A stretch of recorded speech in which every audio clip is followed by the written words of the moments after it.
Bonjour à tous, j'espère que vous allez bien. Je vous fais une vidéo sans méditation cette fois, juste pour discuter un petit peu et partager avec vous au sujet de ce qu'on voit dans l'invisible, et parce que souvent les gens me demandent si je ne me sens pas débordée, envahie, si ce n'est pas encombrant. Alors j'aimerais éclaircir quelques petits points. Tout d'abord, on ne se laisse pas envahir par les visions. Effectivement, si je prenais le métro en visualisant tout ce que les gens ont sur eux, que ce soit des entités, du bas astral, des défunts, etc., ça pourrait être très envahissant et très contraignant. En fait, lorsqu'on va aller voir quelque chose, il va falloir se connecter, c'est-à-dire se brancher à la personne pour aller voir exactement ce qu'on cherche. On ne va pas avoir toutes les infos comme ça si on n'a rien demandé. Sauf si le divin, si le monde subtil a décidé qu'il fallait que je voie quelque chose d'important pour le transmettre. À ce moment-là, oui. Si je prends le métro juste comme ça, sans chercher quoi que ce soit, je ne vais rien voir. Bien sûr, je vais ressentir des choses, selon la personne qui va se mettre en face de moi ou à côté de moi. Mais si je reste bien dans ma bulle, eh bien, il ne va rien se passer du tout. Parfois, les gens sont un peu impressionnés et se disent « Oh là là, elle va regarder en moi, il faut que je fasse attention ». Mais pas du tout. C'est pareil, si vous êtes en face de moi, que nous sommes en train de discuter de la pluie et du beau temps, je ne vais rien voir du tout. Il va vraiment falloir que je me pose et que j'aille demander quelque chose, un renseignement. Est-ce qu'il y a un défunt qui a un message à faire passer? Est-ce que j'ai quelque chose à lui transmettre? Est-ce qu'elle a des entités? Sinon, rien du tout. Heureusement que nous pouvons ouvrir, fermer. C'est un peu comme si qu'il y avait un écran. J'ouvre, je ferme. J'ouvre, je ferme. Je n'en suis pas consciente. Je sais que lorsque je vais prendre des transports en commun, je sais que je ferme. C'est fermé, rien ne rentre. Et si à contrario, je suis en soins ou si je suis en cours, que je dois aller voir quelque chose, là, j'ai tout ouvert. Et parfois, je vais essayer d'aller connecter quelque chose, mais la personne a fermé. La personne ne me laisse pas entrer. On est tous maîtres de notre véhicule. Si certains vous disent qu'ils ne veulent pas se lancer dans la médiumnité parce qu'ils se font envahir, eh bien, il y a peut-être un travail à faire de ce côté-là. Personne ne doit nous envahir, ni dans la vraie vie, ni dans le monde subtil. On marque notre territoire et c'est à nous de commander, de savoir ce qui est possible et de savoir ce que l'on veut, ce que l'on ne veut pas. Ensuite, je voulais vous parler de cette histoire de voir. Parce qu'on me dit souvent « Oh là là, mais voir tous ces morts, ça doit être compliqué. » Il y a deux façons de voir. On voit avec les yeux physiques, donc je regarde mon téléphone, je vois mon téléphone, et on va regarder avec son écran intérieur, avec son troisième œil, son écran intérieur. Et l'écran intérieur, c'est un peu la même chose lorsque vous rêvez, lorsque vous pensez à quelqu'un. Eh bien là, vous allez activer votre écran intérieur. Quand on a un flash médiumnique, c'est un peu comme si que vous vous rappeliez de votre rêve et que dans votre rêve, vous vous rappelez que vous étiez sur un bateau, dans un avion, et vous vous souvenez, et l'image vous revient. Eh bien, lorsqu'on a un flash médiumnique, c'est comme ça. Ça fait un peu le même effet, sauf que ce n'est pas un rêve qui a déjà été vu, l'image arrive tout de suite, mais dans son écran intérieur. Et parfois, lorsqu'on va chercher si un défunt est là, on peut le voir en vrai, ça dure très peu de temps, ça doit durer 1 seconde ou 2, mais on va le voir peut-être plus facilement avec son écran intérieur. C'est-à-dire que le défunt va se présenter dans ma tête. Moi je dis dans ma tête parce que je ne sais pas trop comment appeler cela. C'est vraiment dans ma tête comme si je l'avais déjà rencontré et comme si je me souvenais de lui. Vous voyez l'idée? C'est-à-dire que je le vois, oui, mais pas avec mes yeux physiques, avec mon troisième œil.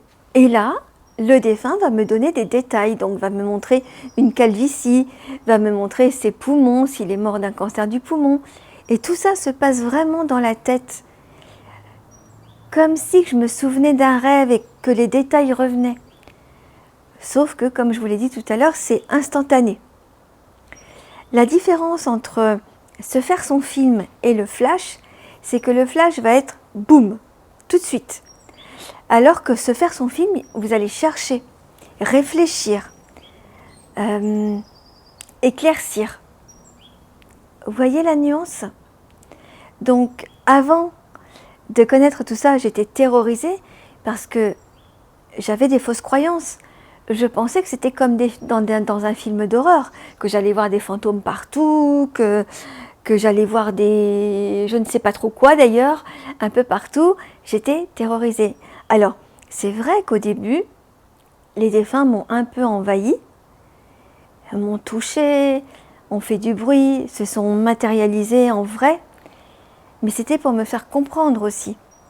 C'est maintenant, avec le recul, que je suis reconnaissante et grâce à eux, ils m'ont fait comprendre ce qui est en vrai. On baigne dans un monde invisible. On baigne dans un monde où l'invisible et le visible se côtoient. Et donc, forcément, si on ouvre à tout va, comme ça, si on ouvre trop, déjà, on risque de se déconnecter de la réalité. C'est important de garder les pieds sur terre, la tête dans les étoiles, mais d'être dans ce monde. Parce que si on est tout le temps de l'autre côté, eh bien, il va y avoir un décalage au bout d'un moment. On va se laisser envahir et on va être déconnecté de la réalité. On va être dans sa réalité, dans sa vérité. Mais c'est trop, il faut un juste milieu. Et surtout, si on se laisse envahir, on va récolter les émotions des vivants, des défunts, des entités. C'est pareil, il faut un juste milieu. Donc pour ceux et celles qui ont peur, soyez sans crainte, puisque nous sommes aidés, et sachez que c'est à vous de positionner le curseur plus ou moins haut. Quelle est votre sensibilité? Jusqu'où vous pouvez aller? On y va crescendo. Je disais au début, sans savoir à qui je parlais, puisque je n'y connaissais rien, je disais « Ah non, ça je veux pas. Ça, ce n'est pas possible, ce n'est pas pour moi. » C'était voir les défunts en vrai, parce que j'avais vu une fois quelqu'un traverser dans mon salon, mais avec mes yeux physiques, et j'ai eu tellement peur, j'ai dit « Non, ça je ne veux pas. » Donc maintenant, c'est adapté. Il n'y a pas très longtemps, là j'ai vu quelqu'un en vrai, mais ça n'a pas duré longtemps. Ça a duré 2 secondes. C'est vraiment... hop, c'est comme si on vous met quelqu'un en vrai, hop, on vous l'enlève. C'est vraiment le défunt qui se matérialise pour vous montrer qu'il est là, et hop, ça s'éteint. C'est très curieux. C'est pareil pour tout ce qui est entité, tout ce qui est bête, les petites bestioles qu'on enlève sur les gens, tout ce qui est objet de vie antérieure. Et des fois, ça c'est pareil. On les voit en vrai, avec nos yeux physiques. D'un coup, on voit un beau collier, et ça disparaît au bout de 2 secondes. Ou alors, en se connectant, en cherchant, et bien là, on va avoir la réponse, mais dans notre tête. Ou alors, pour ma part, ça fonctionne plus comme ça, la bête va se matérialiser pendant 2 secondes. Hop, je la vois sur la personne, et ça s'en va. Donc, j'espère que vous captez un petit peu la différence. On peut aussi s'entraîner à voir dans le monde subtil. Vous prenez votre main et vous la mettez sur un fond noir ou un fond blanc, selon les personnes. Mais commencez peut-être sur un fond noir et vous allez essayer de voir une toute petite membrane autour de votre doigt, de vos doigts. Et au fur et à mesure, vous allez apprendre à regarder. Moi, je me suis beaucoup entraînée sur les arbres, sur les palmiers. Lorsque j'étais hôtesse de l'air, que je me mettais sur le transat, je regardais les arbres avec le bleu du ciel et je demandais à voir le subtil. Et au fur et à mesure, j'ai vu l'aura, ce qu'on appelle l'aura, j'ai vu les énergies des feuilles. J'ai vu des couleurs autour des feuilles. Je voyais du rose, du violet, du bleu, du vert. Je me suis vraiment entraînée et c'est au fur et à mesure que c'est arrivé.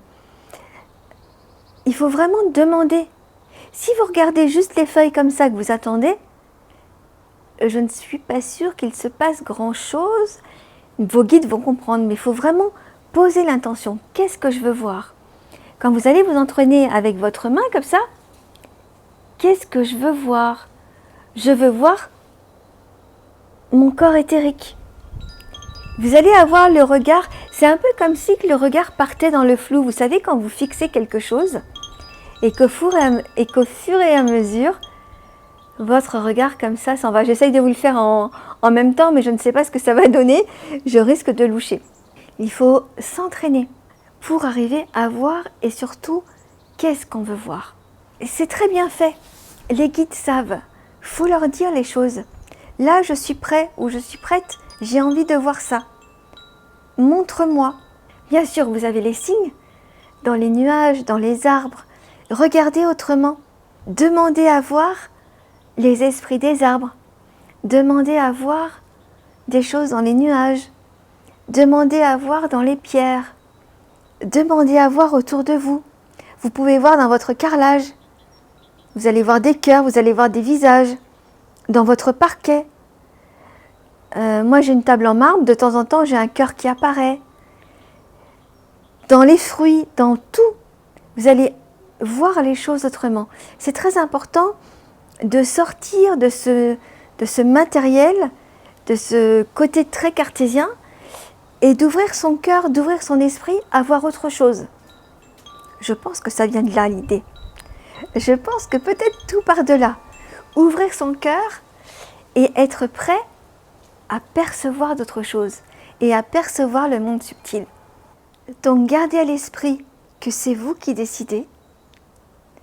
C'est à vous de dire ce que vous souhaitez. Et lorsque vous êtes prêt, lancez-vous. Soyez confiants, vous êtes aidés, aimés et accompagnés. Je vous dis à très vite. Bye!